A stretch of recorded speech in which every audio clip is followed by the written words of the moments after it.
Thank you very much for the generous introduction, and yes, I do feel at home. It's a great honor. Ladies and gentlemen, I'm grateful to be invited, and I'm really moved by being here because Ronald Reagan has a very special place in the hearts of Poles who love freedom. Ronald Reagan remains one of the most consequential presidents in US history. But for many people in Poland, as I've already said, especially those who remember communist oppression, he's more than a figure from the past. He's remembered as somebody who understood the nature of communism, who called it by name, and who gave hope to those living behind the Iron Curtain. He was not flawless, no president is, no politician is. His administration made mistakes. American economy did not recover as quickly as he had hoped. Political polarization in Washington was already high and continued to grow. Bickering within the administration was regularly reported by the press. And yet, the people stood behind him. In 1984, they delivered him one of the greatest landslides victories in American history. Why? Some say it was his personal charm. Even those who disagreed with him often liked him.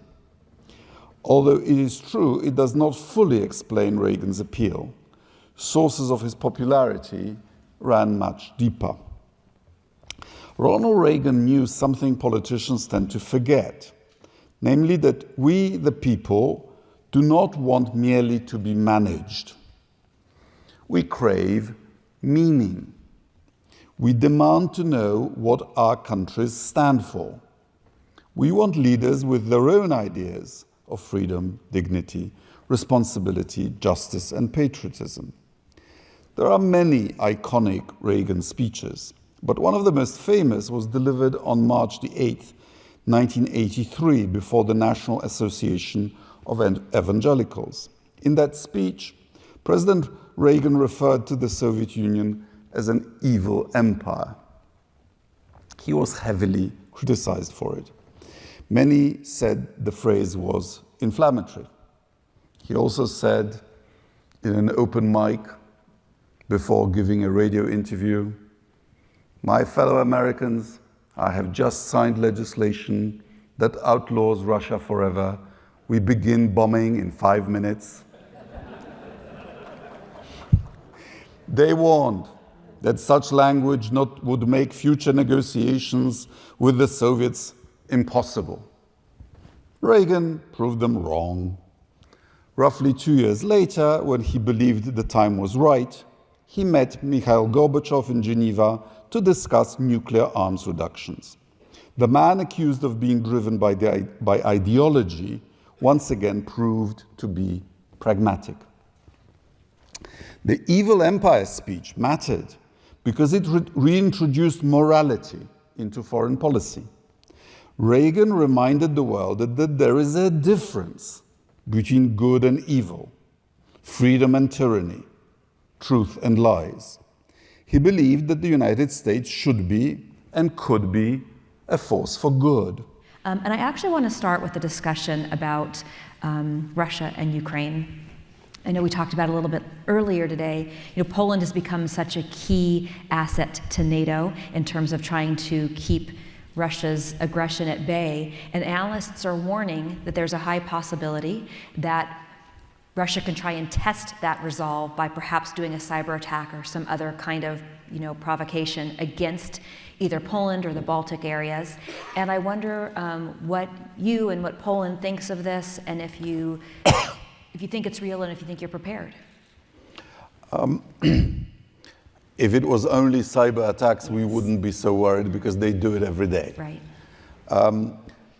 Russia has been waging hybrid war against us, the West, for 10 years. It's just that until the invasion of Ukraine, we, or rather you, in Western Europe and the US, didn't actually acknowledge it. You thought it was a nuisance, but he can't be serious. And many people didn't believe that he would actually invade. And this hybrid war has many facets. Cyber attacks, which can be very dangerous. You know, if you block the emergency line of a hospital, people may die.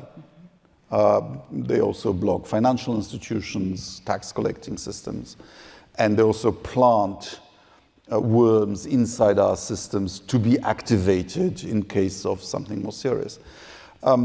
But they interfere in our politics by supporting radicals of the left and of the right during elections. They have this Russian WhatsApp called Telegram, through which they recruit one-time saboteurs who are paid 2,000 euros for taking a photograph of a target and 20,000 for setting fire to it.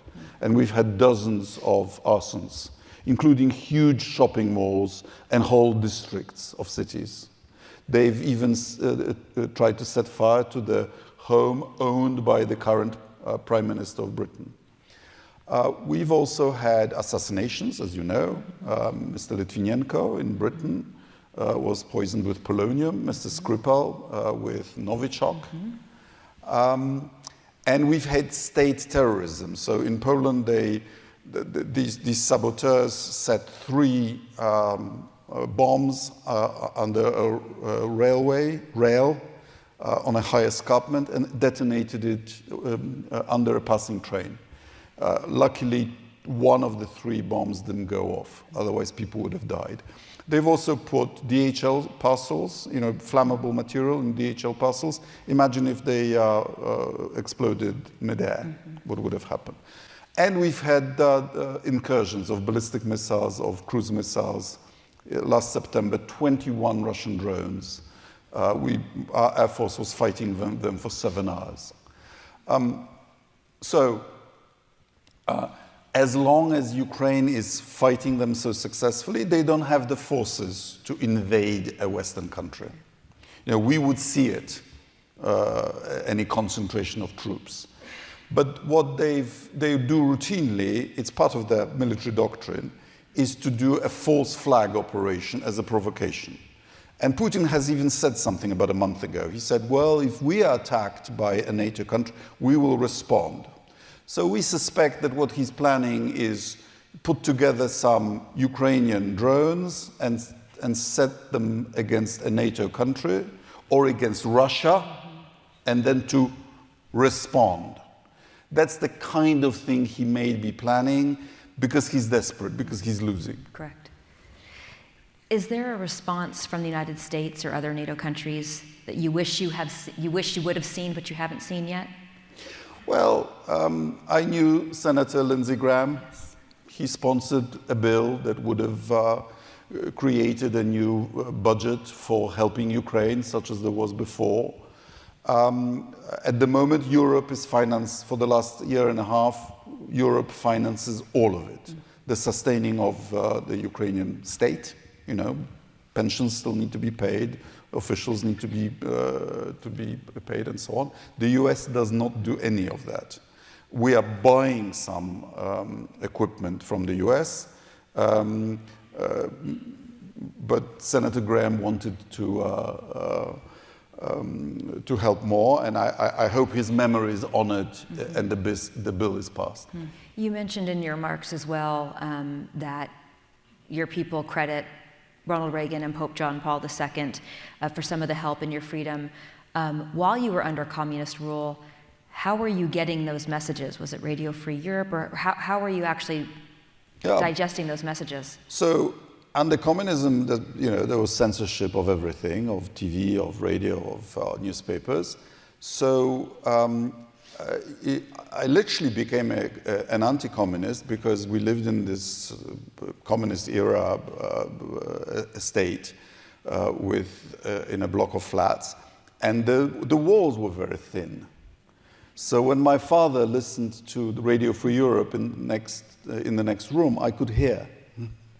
And so I would, go to sleep every day listening to Radio Free Europe, which ended its programming at midnight with the message that this is not the voice of the US government, but a Congress-funded enterprise. And we literally learned from Radio Free Europe what was happening in our own country and in our own city often, because the official propaganda lied. And this inspires us to augment our foreign broadcasting, particularly to countries of the former Soviet Union, today, as the US is drawing down its funding of Radio Liberty and Radio Free Europe.